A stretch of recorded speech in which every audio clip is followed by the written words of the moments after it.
దేవుడి నామంలో మరొకసారి మీ యొక్క శుభాబంధనాలు తెలియజేసుకుంటాను. ఈ ప్రార్థన అనే అంశంలో పార్ట్ 3కి మీ అందరికి స్వాగతం పలుకుతున్నాను. ఈ యొక్క భాగంలో నేను ఏం చేస్తాను అంటే కనుక ఎఫెసీయులకు రాసిన పత్రికలో నుంచి అపోస్తలుడైన పౌలు వాడిన ప్రార్థన గురించి మాట్లాడతాను. నేను ఎఫెసీయులకు రాయబడిన పత్రిక 6వ అధ్యాయం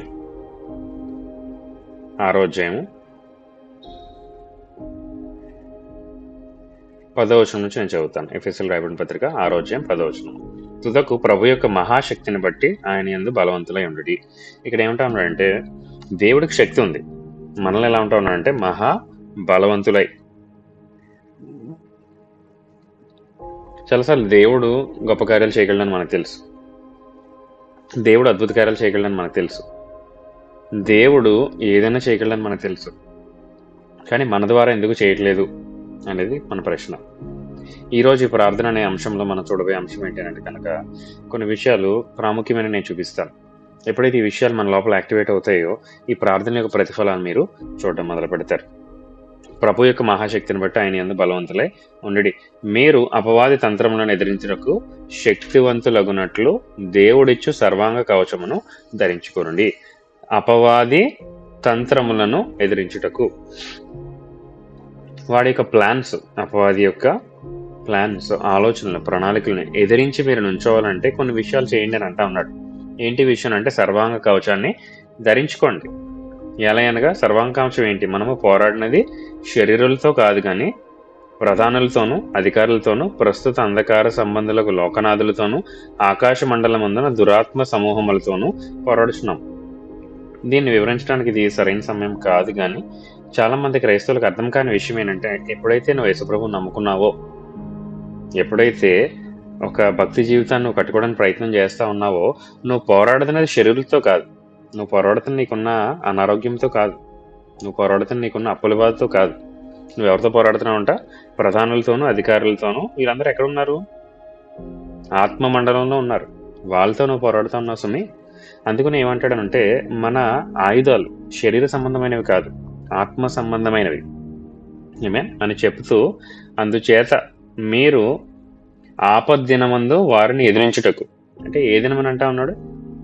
ఆపద దినము, in that day, the dangerous day, DD అంటారు. ఓకే, ఆపద్దినమున వారిని ఎదిరించుటకు ఎవరు? ఈ యొక్క ప్రధానులు, అధికారులు, ప్రస్తుత అంధకార సంబంధాలు, లోకనాథులు, ఆకాశ మండలంలో ఉన్న దురాత్మ సమూహాలు. రైట్, సమూహాలు అనే మాట మీరు గమనించాలని నేను కోరుకుంటా ఉన్నాను. ఎందుకంటే చాలాసార్లు సాతాను మన పైన తీసుకొచ్చేయడానికి ఒక సమస్యతో రాడు. ఏం చేస్తాడంటే అనేకమైన సమస్యలతో వస్తాడు, సమూహంతో వస్తాడు. యేసు ప్రభు కూడా ఏం చేస్తాడు అని అంటే కనుక తనలో ఉన్న ఒక గెరాసిం అనే ప్రదేశం వెళ్తే అక్కడ దెయ్యం పట్టిన వ్యక్తి ఉంటాడు. ఏమే అతను ఏం చేస్తాడు అని అంటే కనుక అతనిలో అనేకమైన దురాత్మలు ఉంటే అతనికి కూడా తెలియదు. అతనిలో ఒక దయ్యం ఉంటుంది, సేన అంటది. అతనిలో ఇంచుమించి ఎన్ని దయ్యాలు ఉన్నాయంట? 2000 దయ్యాలు ఉన్నాయంట. రైట్, ఈ దురాత్మ సమూహాలతో మనము పోరాడుతూ ఉన్నాం. ఆమేన్. రైట్, అందుచేత మీరు ఆపద్దినమందును వారు ఎదిరించుటకు సమస్తము నెరవేర్చిన వారే నిలువబడుటకును శక్తిమంతులగునట్లు దేవుడిచ్చే సర్వాంగ కవచమును ధరించుకొనని. దేవుడిచ్చే సర్వాంగ కవచమును ధరించుకోండి. ఎలా అనగా మీ నడుమునకు సత్యమును దట్టి కట్టుకొని నీతియను మైమరుపు తొడుక్కొని పాదములకు సమాధాన సువార్తనైనను సిద్ధ మనస్సును జోడ తొడుక్కొని నిలువబడుడి. 16వ వచనం చూడండి. ఇవన్నీ గాక విశ్వాసమును డాలు పట్టుకుని దాంతో మీరు దుష్టుడు అగ్నిబాణములన్నిటిని ఆర్పుటకు శక్తిమంతులగుదురు. మరియు రక్షణయను శిరస్త్రాణమును దేవుని వాక్యమును ఆత్మ ఖడ్గమును ధరించుకొనుడి. ఆత్మ వలన ప్రతి సమయమందును ప్రతి విధమైన ప్రార్థన విజ్ఞాపన చేయొచ్చు. ఆ విషయమై సమస్త పరిశుద్ధుల నిమిత్తము పరిపూర్ణమైన పట్టుదలతో విజ్ఞాపన చేయొచ్చు, మెలకుగా ఉండు. ఇందులో అనేకమైన విషయాలు చెప్పాడు. 18వ వచనం మనం గమనిస్తే కనుక ఆత్మ వలన ప్రతి సమయమందును, ప్రతి సమయానికి కావాల్సిన ఒక ప్రార్థన ఉందండి. అన్ని సమయాలకి ఒకే ప్రార్థన సరిపోదు. ప్రతి విధమైన ప్రార్థన ఉందంటే నానా విధములైన ప్రార్థనలు ఉన్నాయి. విజ్ఞాపన చేయొచ్చు. ఆ విషయమై సమస్త పరిశుద్ధుల నిమిత్తమును పరిపూర్ణమైన పట్టుదలతో విజ్ఞాపనలు చేయొచ్చు, మెలకుగా ఉండండి. మీన్ ఇందులో నాకు కావాల్సిన పార్ట్ ఏంటి అని అంటే కనుక ప్రతి విధమైన ప్రార్థనలో ఒక ప్రార్థన మీకు చూపించాలనుకుంటున్నాడు. ఇదేంటి అని అంటే కనుక ఆత్మలో ప్రార్థన. రోమిల్ రాసిన పత్రిక 8వ అధ్యాయం చూద్దామండి. రోమిల్ రాసిన పత్రిక 8వ అధ్యాయం. ఎందుకు మనకి ఆత్మలో ప్రార్థన అనేది ప్రాముఖ్యమైంది, ఆత్మలో ప్రార్థన అంటే ఏంటి, అసలు ఇందులో మనం ఏం చేయాలి అనే అంశాన్ని మనము చూడాలి. రోమిల్ రాసిన పత్రిక 8వ అధ్యాయం 26వ వచనం. అటువల్లే ఆత్మయు మన బలహీనతను చూచి సహాయం చేయుచున్నాడు. ఏలయనగా మనం యుక్తముగా ఎలా ప్రార్థన చేయవలనో మనకు తెలియదు కానీ ఉచ్చరింప సఖ్యము గాని మూలుగులతో ఏమంటా ఉన్నాడు, మరియు హృదయములను పరిశోధించేవాడు ఆత్మ యొక్క మనస్సు ఏదో ఎరుగును. ఏలయనగా ఆయన దేవుని చిత్త ప్రకారం పరిశుద్ధుల కొరకు విజ్ఞాపనము చేయుచున్నాడు. ఆమేన్. మనం ఎలా యుక్తంగా ప్రార్థన చేయాలో మొట్టమొదటి మనకు తెలియదు. అందుకని అతను ఏమన్నా ఉంటే పరిశుద్ధాత్మ దేవుడే మన లోపలికి వచ్చి ఉచ్చరింప సఖ్యం కాని మూలుగులతో ఈ విల్ టేక్ ఓవర్ అస్. నీ ప్రార్థనలో విజ్ఞాపనలో ఒక అనుభవం ఉంటుందండి. ఇంకా పరిస్థితి నీ వల్ల కాదు, నువ్వు చేయలేవు. అప్పుడు ఏం చేస్తాడంటే పరిశుద్ధాత్మ దేవుడు నీ లోపలికి వచ్చి ఉచ్చరింప సఖ్యం కాని మూలుగులతో ప్రార్థన చేయిస్తాడు. హల్లెలూయా. ఆమేన్. ఇది మనం గమనించాలి, ఇది మనం అర్థం చేసుకోవాల్సిన విషయం. హల్లెలూయా. రైట్. అపోస్తల కార్యాలు కొరింథీయుల రాసిన మొదటి పత్రిక 14వ అధ్యాయము 13వ వచనం మీరు చూస్తే గనక ఎప్పుడైతే ఒకడు భాషతో మాట్లాడతాడో వాడు ఆత్మతో ప్రార్థన చేయించున్నాడు అన్నాడు. ఈ ఆత్మలో ప్రార్థన చాలా ప్రాముఖ్యమైనది. మన మనసుతో చేస్తాం, మన తెలివితేటలతో చేస్తాం, మన జ్ఞానంతో చేస్తాం. కానీ మనకు కావాల్సింది ఏంటి అని అంటే కనుక మన యొక్క ఆత్మతో ప్రార్థన చేయుట. ఆమేన్. ఆత్మతో ప్రార్థన చేయుట. ఈ యొక్క అనుభవంలోకి మనము రావాలి. ఈ యొక్క అనుభవంలోకి మనం వస్తే ఇది చాలా ప్రాముఖ్యమైన అంశం అవుతుంది. హల్లెలూయా. ప్రతి ఒక్కళ్ళు భాషల్లో మాట్లాడలేము. పోయిన వారం మనం చూసాం ఏంటి అని అంటే కనుక ప్రార్థన అనుభవంలో పరిశుద్ధాత్మ మన మీదకి రావాలి, పరిశుద్ధాత్మ మనము పొందుకోవాలి. ఆయన వచ్చినప్పుడు మనలో యాక్టివేట్ ఒక వరం ఏంటి అని అంటే కనుక భాషల వరం. అన్య భాషలు, మనకు వచ్చిన తెలుగు, ఇంగ్లీష్, హిందీ కాదు కానీ అన్య భాషల్లో మనం మాట్లాడడం మొదలు పెడతాం. రైట్. ఈ యొక్క భాష మనకు దేవుడు ఎందుకు ఇచ్చాడంటే ఇది హెవెన్లీ లాంగ్వేజ్ అండి, పరలోక సంబంధమైన భాష. ఈ యొక్క భాష ఎలాంటిదంటే సీక్రెట్స్ మాట్లాడుతూ ఉన్నాం, ప్రభుత్వం మనం మర్మాలు మాట్లాడుతూ ఉన్నాం. సాతానికి అర్థం కాదు మనం ఏం మాట్లాడుతూ ఉన్నాం. ప్రభు మనకు బయలుపాటు చేయాలనుకున్న విషయాలన్నీ కూడా ప్రభు మనకి బయలుపాటు చేస్తాడు. హల్లెలూయా. రైట్. ఈ యొక్క భాషతో మనల్ని మాట్లాడమన్నాడు. 2 కొరింథీయుల రాసిన మొదటి పత్రిక 14వ అధ్యాయం 13వ వచనం చూస్తే ఎవరైతే భాషతో మాట్లాడుతున్నాడో దానికి అర్థం చెప్పాలని కూడా తన మనస్సుతో ప్రార్థన చేసుకోవాలి. చాలా మంది క్రైస్తవులు తెలియంది ఏంటి అని అంటే కనుక భాషతో మాట్లాడడం ఒకటే కాదు కానీ భాషతో మాట్లాడినప్పుడు మనం ఏం చేయాలట, భాషలకు అర్థాలు చెప్పాలని కూడా మనం ప్రార్థన చేయమని అంటా ఉన్నాడు. ఎందుకు? ఇవ్వకూడదనా? ఇవ్వాలని. అందుకనే పరిశుద్ధాత్మ దేవుడు మనకి చేస్తా ఉన్నాడు. హల్లెలూయా. ఈ యొక్క అంశం చాలా ప్రాముఖ్యమైనది, చాలా ఇంపార్టెంట్ విషయం. అయితే ఈ యొక్క సత్యంలోనికి మనము రావాలి. ఎప్పుడైతే మనం ఆత్మలో ప్రార్థన చేస్తూ ఉంటామో పరిశుద్ధాత్మ దేవుడు తన కార్యాన్ని చేస్తూ ఉంటాడు. కొన్నిసార్లు ఇది మన జ్ఞానంకు మించిన అవుతుంది, మన తెలివితేటలకు మించింది అవుతుంది. అప్పుడు మనం పరిశుద్ధాత్మ దేవుడు మన లోపల టేక్ ఓవర్ చేసి ఏం చేస్తాడంటే కనుక తానే ఉచ్చరింప సఖ్యం కానీ మూలుగులతో ప్రార్థన చేయిస్తాడు. హల్లెలూయా. ఎఫెసీయులకు రాసిన పత్రిక 6:18 ఉన్నాడు, ప్రతి సమయమేందును ప్రతి ప్రార్థనతోనూ మనం చేయాలి, ఎడతెగకుండా ప్రార్థన చేయాలి. ఫిలిప్పీయులకు రాయబడిన పత్రిక ఏమంటా ఉన్నాడంటే 1వ అధ్యాయం 9వ వచనంలో మనకి గొప్ప మాట చెప్తా ఉన్నాడు. దేవుని యందలి జ్ఞానము కొరకు ప్రార్థన చేస్తాం. ఎప్పుడైతే మన ఆత్మలో ప్రార్థన చేస్తామో దేవుని యొక్క జ్ఞానాన్ని మనము పొందుకుంటాం, దేవుని యొక్క తెలివితేటలను మనం పొందుకుంటాం, దేవుని యొక్క చిత్తంలో మనం నడవాలని ప్రార్థన చేస్తా ఉన్నాడు అపోస్తలుడైన పౌలు. రైట్. ఈ యొక్క భూమిలో మనం ఏమన్నా ఒక బహుమతి సంపాదించుకోవాలి, పరలోకంలో ఏమన్నా ఒక బహుమతి మనం సంపాదించుకోవాలంటే కనుక యేసు ప్రభు వారు మత్తయి రాసిన సువార్త 7వ అధ్యాయం 21వ వచనంలో అన్నాడు ఏంటి అని అంటే కనుక ప్రభువా అని పిలిచే ప్రతి ఒక్కడు పరలోక రాజ్యంలోకి సమీపించలేడు కానీ నా తండ్రి యొక్క చిత్తాన్ని జరిగించిన వాడు మాత్రమే. నా తండ్రి యొక్క చిత్తాన్ని విన్నవాడా, నా తండ్రి యొక్క చిత్తాన్ని కనుగొన్నవాడా? కాదు, నా తండ్రి యొక్క చిత్తాన్ని జరిగించిన వాడు మాత్రమే పరలోక రాజ్యంలో ప్రవేశిస్తాడు. హల్లెలూయా. ఈ యొక్క చిత్తంలో మనం చెయ్యాలి అని అంటే కనుక మనం ఏం కావాలంటే ఆత్మలో ప్రార్థన మనకి కావాలి. కొలసీయులకు రాసిన పత్రిక 1వ అధ్యాయం 9వ వచనం ఏమంటాడంటే మీరు సమస్త విధమైన జ్ఞానముతోనూ నింపబడినట్లు నేను ప్రార్థన చేస్తాను. ఎప్పుడైతే ఆత్మలో మనం ఉచ్చరింప సఖ్యం కానీ మూలుగుల్లో భాషల్లో మనం మాట్లాడుతూ ఉంటామో ఈ డివైన్ విస్టమ్, దైవికమైన జ్ఞానం ప్రభులో మన లోపలికి విడుదల చేస్తూ ఉంటాడు. హల్లెలూయా. ఆమేన్. దెస్సలోనికీయులకు రాసిన మొదటి పత్రిక 5వ అధ్యాయం 17వ వచనం ఏమంటాడంటే ఎడతెగకుండా ప్రార్థన చేయండి. ప్రే వితౌట్ సీజింగ్. ఎడతెగకుండా ప్రార్థన చేయండి. పాస్టర్ గారు ఇన్ని ఎడతెగకుండా ప్రార్థన చేయాలంటే 24 గంటలు ప్రార్థన చేయమంటున్నారా అంటే ప్రతిసారి ఆ మోడ్లో మనం ఉండొచ్చు. నువ్వు ఉద్యోగంకి వెళ్ళినా, నువ్వు ఆఫీస్లో పని చేస్తూ ఉన్నావు, నువ్వు స్నానం చేస్తూ ఉన్నావు, వంట చేస్తూ ఉన్నావు, ఎక్కడున్నా సరే నీ యొక్క ప్రార్థన ట్యూన్ అయిపోయి ఉంటుంది. ప్రార్థన అంటే ఏంటి? ప్రభుతో సంభాషణ. ఒక వ్యక్తితో మనం మాట్లాడుతూ ఉన్నా సరే పక్క నుంచి మనం ప్రభుతో మాట్లాడొచ్చు. ప్రభువా, వీళ్ళకి ఎటువంటి సమాధానం ఇవ్వమంటావు, వీళ్ళతో ఏం జరిగించమంటావు, నన్ను ఈ సమయంలో ఏం చేయమంటావు, ఈ పరిస్థితులను ఎలా ఎదుర్కోమంటావు అనే ఒక సంభాషణ కంటిన్యూస్గా రన్ అవుతూ ఉండాలి. అందుకని ఏమైనా ఎడతెగకుండా ప్రార్థన చేయండి. కొన్ని విషయాలు మీరు బ్రేక్ త్రూ చూడాలంటే ఏం చేయాలంటే ఎడతెగకుండా అదే పనిగా మీరు ప్రార్థన చేస్తూ ఉండాలి. వచ్చే వారం నేను ప్రార్థన యొక్క ఉపమానాల గురించి మాట్లాడతాను. ఆమేన్. ఈ యొక్క ఉపమానాల గురించి మాట్లాడేటప్పుడు కొన్ని విషయాల మర్మాలను మీతో పంచుకుంటా. కానీ ఈ రోజు మటుకు నేను మాట్లాడుతున్న అంశం ఏంటి అంటే కనుక ఆత్మలో ప్రార్థన చేయాలి. ఆత్మ ప్రార్థన చేస్తే ఏమవుద్ది? దైవికమైన జ్ఞానం మన లోపలికి వస్తుంది. దేవుని యొక్క చిత్తాన్ని ఎలా నెరవేర్చాలో మనకి అర్థమవుతుంది. ఆమేన్. హల్లెలూయా. యాకోబు రాసిన పత్రిక 5వ అధ్యాయం 13వ వచనం. ఎవరైతే అనారోగ్యంగా ఉన్నారో వాళ్ళ గురించి ప్రార్థన మనము చేయగలుగుతాము. ఆత్మలో ప్రార్థన చేసినప్పుడు వాళ్ళు బలపడతారు. వాళ్ళ యొక్క అనారోగ్యం ఏదైతే ఉందో అది తొలగిపోతుంది. దశలోకి రాసిన 2వ పత్రిక 3వ అధ్యాయం 1వ వచనంలో ఏమంటాడంటే మన యొక్క పని ఏదైతే కొన్నిసార్లు డిలే అవుతుంటుందో అది క్విక్కిన్ అవ్వాలి, త్వరితం అవ్వాలి అని అంటే కనుక ఆత్మలో ప్రార్థన చేయమంటా ఉన్నాడు.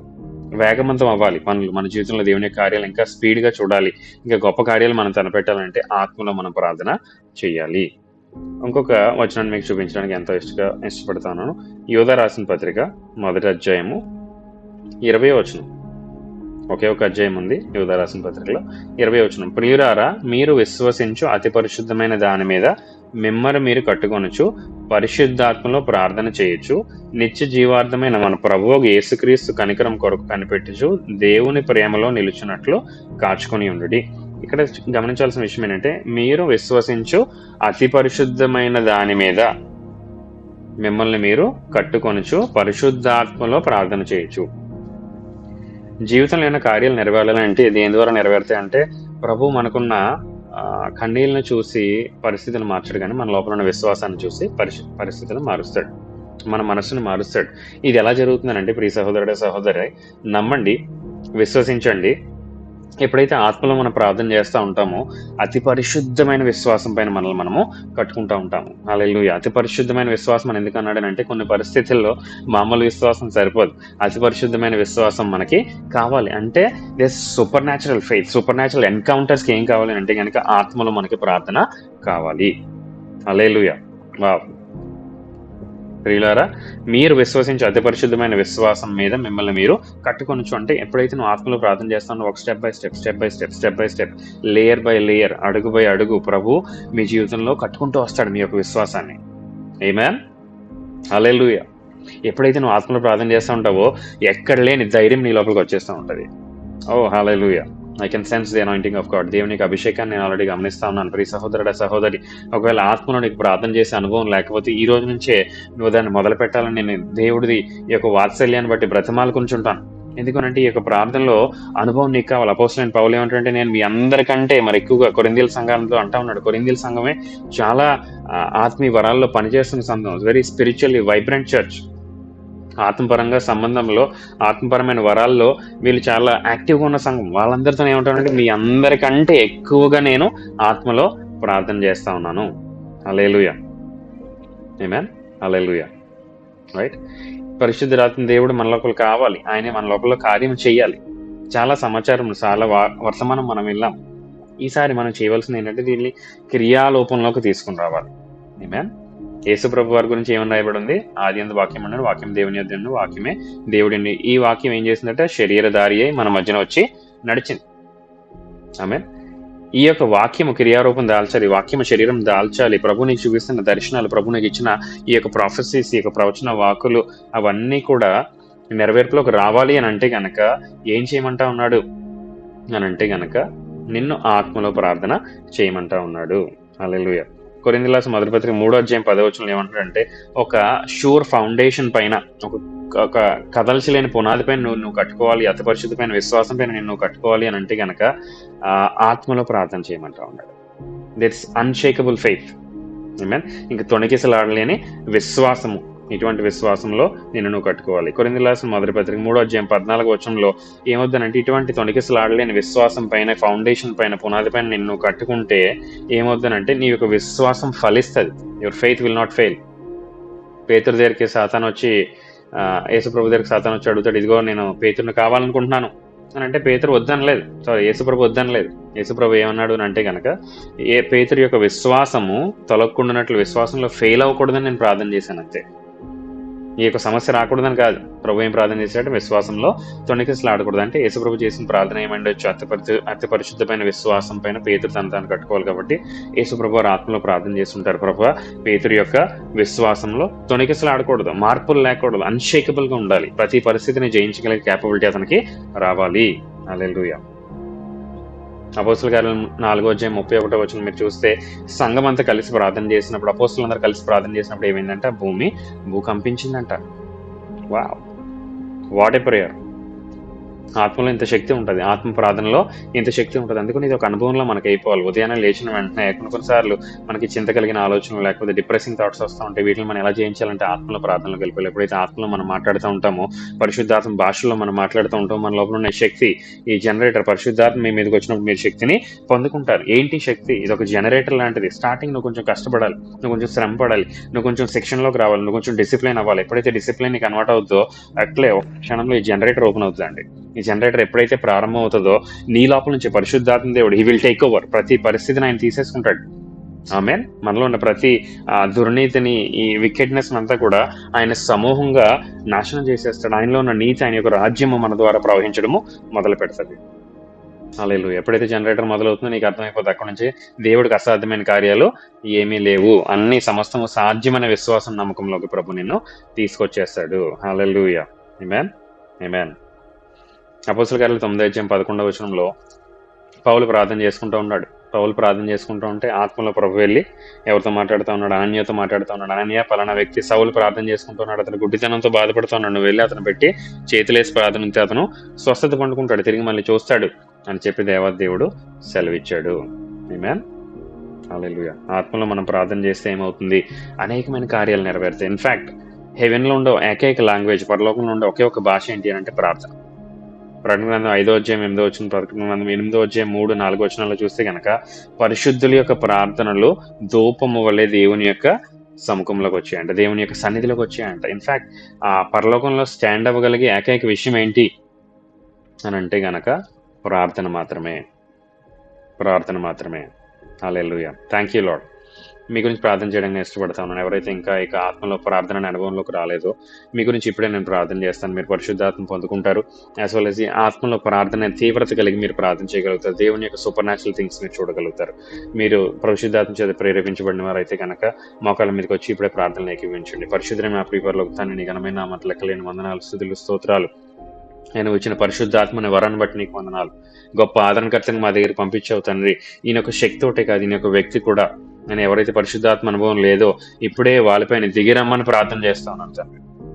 ఇప్పుడే యేసునామములో వాళ్ళపైన దిగిరమ్మని అడుగుతున్నాను ప్రభువా. నేను ఒక నూతనమైన భాషలో వాళ్ళు మాట్లాడుదురు కాక తండ్రి, నీకు వందనాలు. ఇప్పుడే ఒక నూతనమైన భాషలో వాళ్ళు మాట్లాడుదురు కాక. పరిశుద్ధాత్మ దేవుడు మీకు అటరెన్స్ ఇస్తా ఉన్నాడు, మీరు వాక్శక్తి అనుగ్రహిస్తా ఉన్నాడు. మీరు తెలుగు, ఇంగ్లీష్, హిందీ కాకుండా మీకు వచ్చిన భాష కాకుండా వేరే భాషలో ఇప్పుడే మీరు మాట్లాడడం ప్రారంభిస్తా ఉన్నారు. భయపడద్దు, భయపడకుండా మాట్లాడండి. రక సంటే లేబాకు రషతక నమకల రికబ్లాందరో సోటే నిమకర బసకటల మషకాందే రిబాకుర సందే. ఎస్, రైట్, మీరు మాట్లాడుతుంది కరెక్టే. ఆ యొక్క భాషలో నోటు తెరిచి మాట్లాడండి. నీకు వందనములు ప్రభువా. ఈ విశ్వాసాన్ని బలపరచమని అడుగుతున్నాను తండ్రి, దాంట్లో స్థిరపరచమని అడుగుతున్నాను ప్రభువా. నీకు వందనాలు. ఈ ఆత్మశక్తిని మేము పొందుకుని దాని ప్రకారం క్రియారూపం దాల్చటకు మాకు సహాయం చేయమని అడుగుతున్నాను ప్రభువా. నీకు వందనాలు. నీకు అసాధ్యమైనది ఏది లేదు, నీకు సమస్తము సాధ్యం. గొప్ప కార్యాలు చేయవాడా, నీకు వందనములు, నీకు స్తోత్రములు. సకల మహిమ ఘనత నీకే ఆరోపిస్తాను. నీ యొక్క అనుభవంలో ఇంకా మేము కొనసాగుటకు, ఎడతేయకుండా ప్రార్థన చేయుటకు, ప్రతి ప్రార్థనలోనూ మేము సఫలమగుటకు సహాయం చేయమని అడుగుతున్నాం తండ్రి. నీకు బిడ్డలపైన విడుదల చేసిన పరిశుద్ధాత్మని స్థిరపరచమని అడుగుతున్నాం. ఈ అనుభవంలో కొనసాగుటకు సహాయం చేయమని అడుగుతున్నాం. సకల మహిమ ఘనత నీకే ఆరోపిస్తూ యేసునామములో ప్రార్థన చేస్తున్నాం తండ్రి. Amen, amen. Thank you. మరి యొక్క ప్రార్థన అనే వర్తమానంలో మళ్ళీ వచ్చే వారం కలుసుకుందాం.